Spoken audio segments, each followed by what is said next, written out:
In this video we're going to look at how to choose the right needle for the right job. Hi everyone, welcome to my channel, Sarah Homfray Embroidery. If you are new here, I am Sarah. Welcome to my channel, thanks for watching. I'm professionally trained at the Royal School of Needlework and I make videos all about hand embroidery, from how to do different stitches, different techniques, materials and equipment that you need. There's loads of videos on my channel, so do click on my channel logo to go and have a look at all of those. So when we think about the embroidery process, the first thing that comes to mind is the beautiful threads or the intricate designs or the lovely fabric that it's stitched on. And the needles are often the neglected part of the process, but they are really important, and having the right one will make not only your stitching easier to do, but it will make it much neater also. With any creative process, having the right materials for the right job will make all the difference. So you might be one of those people who always uses the same needle every time because you're used to it and it's your favourite needle, or you just grab the nearest one thinking that one will do, that one will be fine, I just want to get on with my stitching. Or you may not even be aware that there are different types of needle. So I'm going to tell you today all about the different kinds, what they are, how to identify them, and then what you can use them for. So I'm going to mention in this video lots of different types of embroidery. If you're not familiar with those, you can check out this video up here. It's my 18 types of embroidery, and it will just explain a little bit about what they are, and then you'll understand a little bit more about which needle you need for which project. So I just thought before I show you some modern embroidery needles, it might be fun to see what our ancestors used. And I don't have any genuine ones here, but I do have these ones that a friend of mine made, and I thought they'd be really great to show you these. Obviously very, very early style type needles. So they would have made these out of bone or antler. You whittle the antlers down, and you can see how crude they are. I'll just take that one out there. So it is basically just a long shaft with a hole made in the end of it, and they would have used very crude threads, and you're probably just sewing some skins together to make some basic clothing with this. And it's thought to be one of the earliest tools that was actually mankind actually made, was the needle. And so that's the sort of thing that they would have used. You can see how large they are and how quite crude they are. But it did mean that they could make some clothes and they could be a bit warmer. So it's the Romans that made needle making a little bit more sophisticated, and they started to make them out of metal as they learnt how to manufacture these materials. And you can see the same sort of principle here of making this shaft of metal, of casting it and then making a hole in the end. So that end is quite flat, but it is quite wide. So it's still quite a large needle, but you can see how much smaller they're starting to get already. And when you consider the age that these things would have been, the needle hasn't really changed that much. We've just obviously been able to be more refined about the shape that we make and the size, most importantly, that we make. So I just thought that'd be interesting just to show you a couple of those. So let's have a look at the modern versions.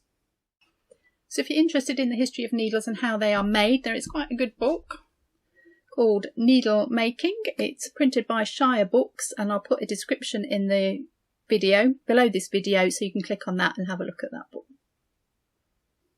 So let's have a look at the modern equivalent. So I'm just going to start at the top and work my way down. So the first one that I've got is a sharps needle. Now needle identification is about what's going on at either end of the needle mainly. Sometimes it's how long the needle is as well. So a sharps does have a sharp point on it, and on the eye end it has a small round eye on it. Now this needle is used for hand sewing, so if you want to sew a button on, if you want to sew up a hem, if you were doing some dressmaking, you're doing couture dressmaking, you would do it by hand, you would use a sharps needle. So they're not meant for embroidery, but they do often appear with embroidery needles, so it is a good one to know.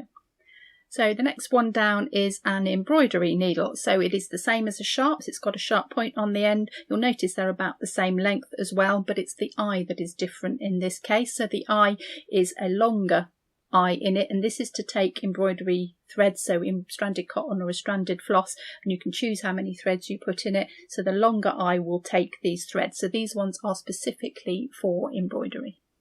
So the next one under embroidery is a crewel needle. Now this is a slightly strange one because a crewel needle is exactly the same as an embroidery needle. It's got the sharp point on one end and it's got the longer eye on the other end.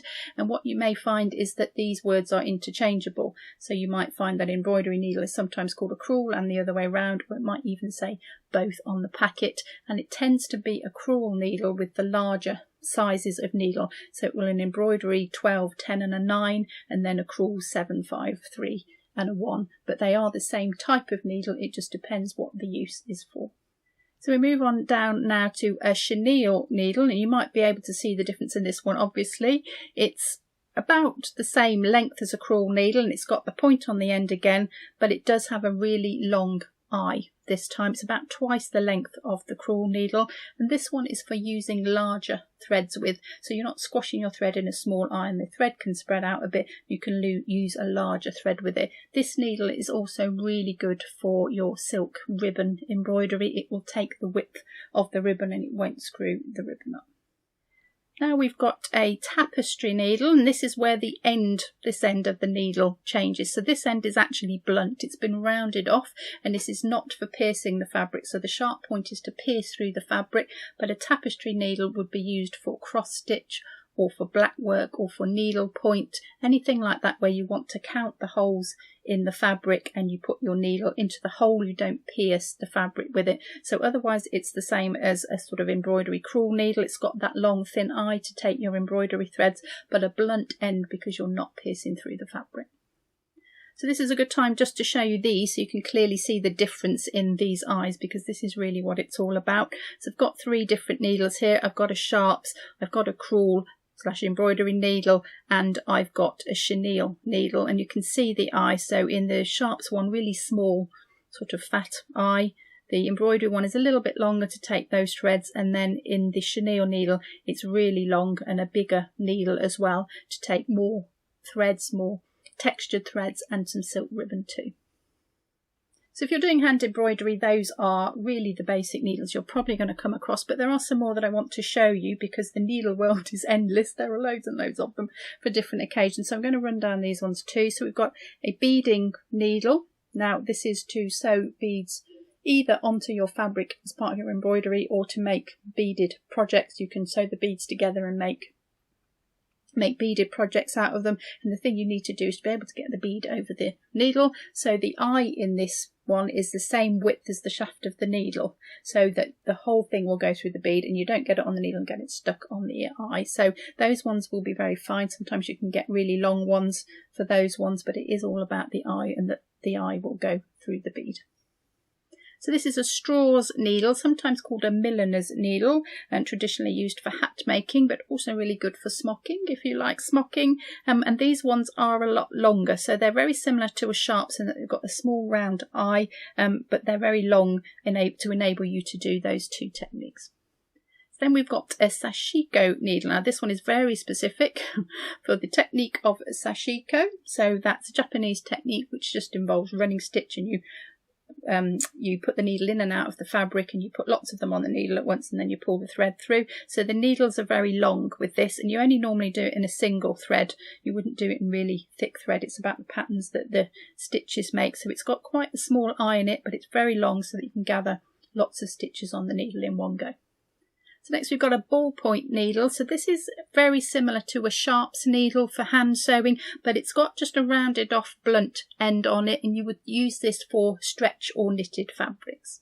This stranger one here is an easy thread needle, so if you do really struggle with your needles, this one's got an extra little sort of clip in the end of it, and you can just pull your thread down into it and it clips into the hole. It is easy thread, easy unthread as well, so if you can learn how to thread your needles properly, you'll be better off, but it is a good alternative if you do really struggle with that. So the last one I've got on the straight needles is a 24 karat gold plated needle. So this happens to be a tapestry needle, but you can see it's a different colour, and you might see these ones in shops or at stitching shows. And this really is, so it's gold plated. So this is really if you struggle with the oils in your hands and your needles go a horrible black colour quite regularly and you have to throw your needle away. So do consider it a gold plated one, and that will help to prevent that.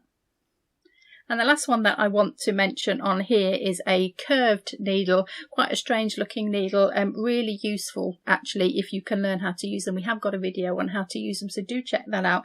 Really good for all sorts of different occasions that you can possibly imagine, but once you've got the hang of them, it is really useful needle to have. So those are the more common needles that you might come across, but there are more, there's yet more needles to come, and I'm just going to go through them quickly. I don't have any samples of these ones because I don't use them, but you may want to use them. So quilting and betweens, if you're a quilter you'll be familiar with these. So they're like a sharps needle, but they're very short, and this is supposedly so that your stitching is more accurate through your quilt. you would know if you're a quilter about that. You can let me know if you use those or not. Then I've got saddlers and glovers needles, used for leather, basically. So one of them, I think it's the glover's needle, has a sort of different point on the end, and it kind of cuts through the leather rather than making a hole through the leather, because it doesn't obviously have a warp or a weft, so it actually sort of cuts the hole through the leather.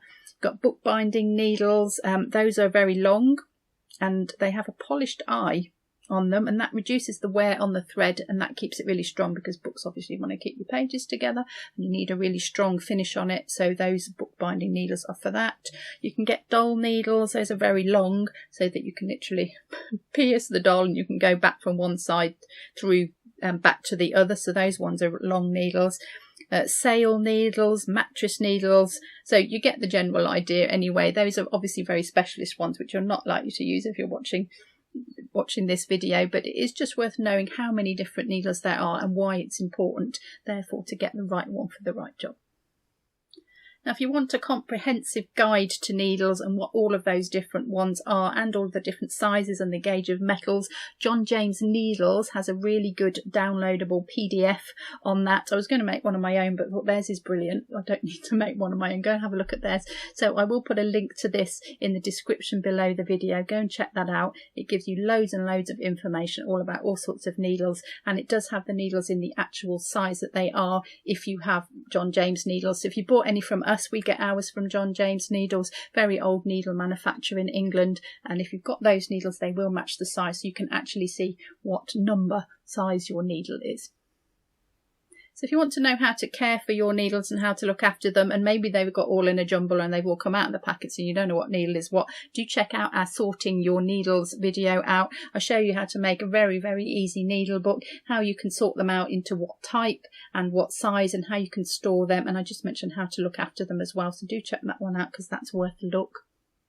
And somebody did ask me in this video how long a needle should last. Now, that depends on so many different factors. Depends on what you're using your needle for, how kind you are to your needles and how you look after them, how much oil you've got in your skin. So I can't really answer that one, but basically, if it's bent, if it's gone a bit blunt so it won't go through the fabric and pierce the fabric, if you've been using it for 20 years, that's probably a good reason. Or if it's got a nasty black colour, those are all good reasons to thank your needle for its service and put it out to pasture, basically, and change your needle and get a new one. And don't throw your needles in the bin. Put them in a sharps jar. That's nothing special, it's just a glass jar. But put all your sharp objects in there. That's got some cutting blades in it and some broken drawing pins and some broken needles and all sorts of stuff in there, and broken pins, and put them in there. And then when that's full, you can take that to your pharmacy and ask them very nicely if they can dispose of those correctly for you. So I hope that's been helpful to you. Maybe you've learned something new that you didn't know about needles. Do go and check out our needles playlist here. There's lots more stuff about the humble embroidery needle in there, including a really good one of our most popular videos on how to actually thread your needles. So do go and check those out, and I will see you in the next video.